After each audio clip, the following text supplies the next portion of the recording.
प्राणायाम का करायचा तर तो प्राण म्हणून जी वस्तू आहे त्या प्राणाजवळ जो आत्मा आहे ही पूजा करताना या दोघांचं अनुसंधान लागावं आणि तो समोरचा परमात्मा आणि आपला परमात्मा याचं एकरूप व्हावं तेवढ्याकरता पूजा करायची.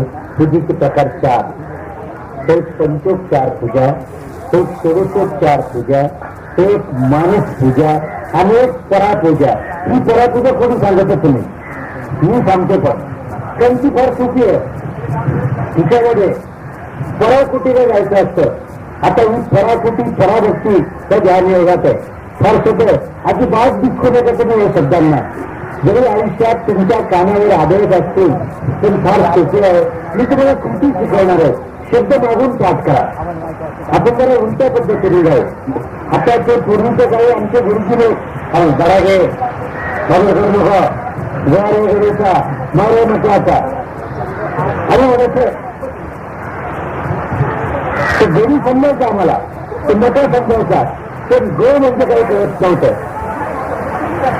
पण जेव्हा ते गुरुजी म्हणायला लागले की तुला गडी कळवा ना, मग हा जो अक्षर आहे ना ग, हे एक अक्षर आहे, मग हे अक्षर आहे आणि मग तो गडी फेकायचा आणि मग त्याचं गडी फेकायचं आणि मग तो गळणं गळणं असं आम्ही शिकलेलं आहे. तसं हे तुम्हाला हाता हे गड मका असं काहीतरी मी एवढ्याकडे बोलणार आहे.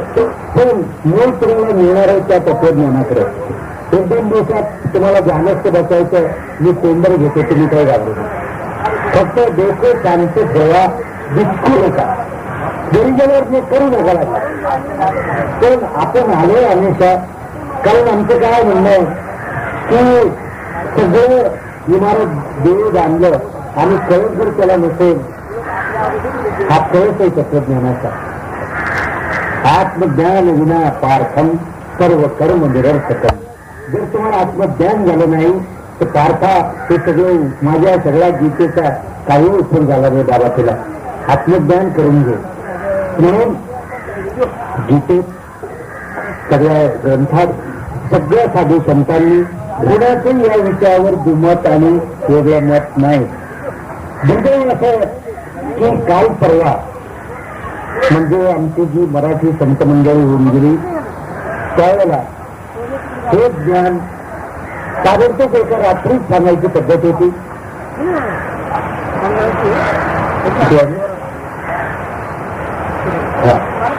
थोड्या वेळात आमचे साधू संत लोक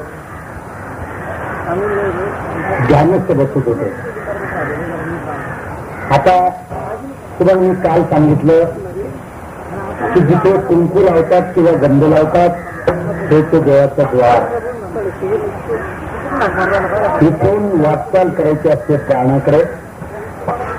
तिथे क्षणभर स्थिर राहायचं असतं. मुक्ती वगैरे तर तिथेच आउट होतात. सगळ्या बाकीचे विषय नंतर सुरू होतात. तर हे सगळं म्हणून तुम्ही आहात प्राण, आत्मा आणि अंतर्दृष्टी या तिघांचा अतिशय सुंदर कार्यकारण भाव आहे. तो असा की अंतर्दृष्टी जर जागी करायची असेल तर बाह्यदृष्टी म्हणजे डोळे बंद करावे लागतात. डोळे बंद केल्यानंतर आपली इंद्रिय कामाला लागतात. आपली इंद्रिय कामाला लागली की मग ज्यांना आपण प्राण म्हणतो त्या प्राणांचं जीवन हे प्राणवायूवर आहे. आपण जो श्वास घेतो आणि सोडतो ना त्याला प्राणवायू किंवा ऑक्सिजन असं म्हणतात इंग्रजीत. जर ते थोडं काही 2 मिनिटं का 3 मिनिटं आपण घेतला नाही मनुष्य मरत. तर हे प्राणवायू जे आहे ज्याला ऑक्सिजन म्हणतात, याच्यावर देहामधले जे पंचप्राण आहेत त्यांचे जीवन अवलंबून आहे. आणि त्या पंचप्राणाजवळ तो आत्मा आहे. त्याला प्राणवायू लागत नाही. तो चिरंतन शाश्वत कायम स्वरूपाचा आहे. देह नष्ट होतो, आत्मा कधीच नष्ट होत नाही. आता तो हे बोलणं सोपं आहे, पण कोणता आत्मा आणि केव्हा नष्ट होत नाही याच्या दृष्टीने जर हिसाब केला तर तो ज्यावेळेला ते तुमचे प्राण कापणीच होतात त्यावेळेला तो आत्मा आपल्याला त्याची संवेदना होते आणि मग आपलं ते त्रार आहे. आणखीन कोणीतरी बाबा आहे बरं का मध्ये आपल्याला माहीत नसतं. तर आज आपण असं करायचं, सगळ्यांनी असं शांत मांडी घालून बसा सगळेजण, लहान मुलांनी सुद्धा. तर लहान मुलांना लवकर होते त्यांच्या डोक्यामध्ये अजून त्यांच्या ही मायान प्रपंचन संसार बरेचसे बाहेर गेलेच ते घरी असं तिकडे ते काय असेल साहेबांचं आपलं काही काळजी करू नका, जे व्हायचं ते होईल तिचा. शांत बसा. बघा माझ्या पोझिशनकडे बघा, मी कसं बसलो असं शांत बसायचं. असं शांत बसलं की मग डोळे मिटायचे. डोळे काय मिटायचे? बाह्य दृष्टीने ते दिसत काय म्हणून. डोळे मिटल्यानंतर मग काय करायचं? प्राणायाम करायचं. बाबती अरे फार सोपं आहे रे, काही घाबरायचं नाही. प्राणायाम करायचं म्हणजे काय करायचं की आपण जो श्वास घेतो तो एक तर कोंडून धरा एक तर बाहेर सोडा. त्याला ते संस्कृत नावे फार आहे, तुंबक रेचक यमक, ते मी काही बोलणार नाही तुमचे. ते पंडित लोकांचं बोलतात का आणि आम्ही पंडित लोकांना कधी मागे लागत नाही. तर आपण प्राणायाम करायचं म्हणजे काय करायचं ते एक अर्धा मिनिट डोळे मिटायचे, श्वास रोखायचा आणि श्वास रोखल्यानंतर आपली ही जी दृष्टी आहे ती या ठिकाणी केंद्रित करायची. याचे करता हळूहळू आणि श्वास रोखायचा आणि गप्प राहायचं. काय माहितीये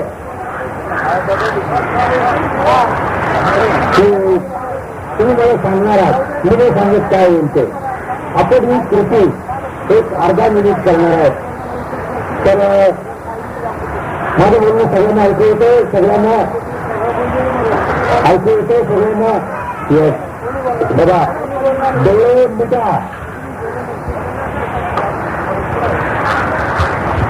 आता श्वासोश्वास जीव घाबरवूनपर्यंत बंद करायचा. जीव घाबरा झाला तर जरा थोडं नाकातून घ्यायचा, तोंडातून घ्या, तोंड बंद करा आणि श्वासोश्वास बंद करा घेणं. आणि जीव कसाही जर झाला तर थोडं नाकाने घ्या आणि आपली जी दृष्टी आहे ती कपाळाच्या भ्रुकुटी मध्यावर तिथे स्थिर करायची. आपली दृष्टी, बाह्य दृष्टी नाही. डोळे भेटायचे आणि शांत बसा. एक अर्धा मिनिट सुरू हे होताना तुझ्या डोक्यामध्ये जे विचार येत होते ते बंद होते का नाही रे? इतक्या वेळपर्यंत काही येत होते.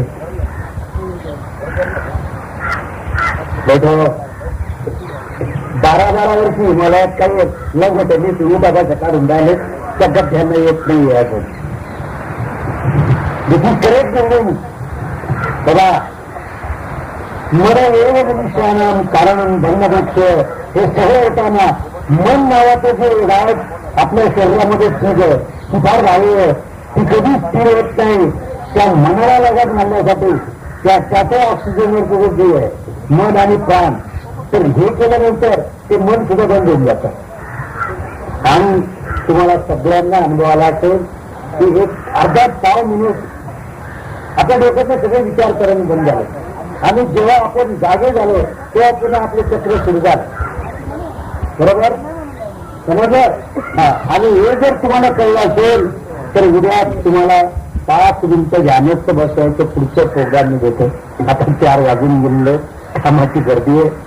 आणि आज संध्याकाळी तुम्ही बसल्या बसल्या झोपताना त्याच्या असं जरा थोडा वेळ ट्रॅव्हल घ्या.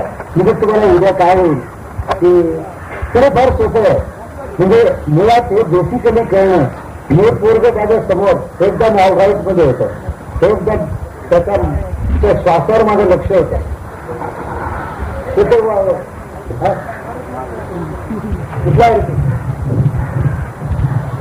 भगवानचा वाचा आहे.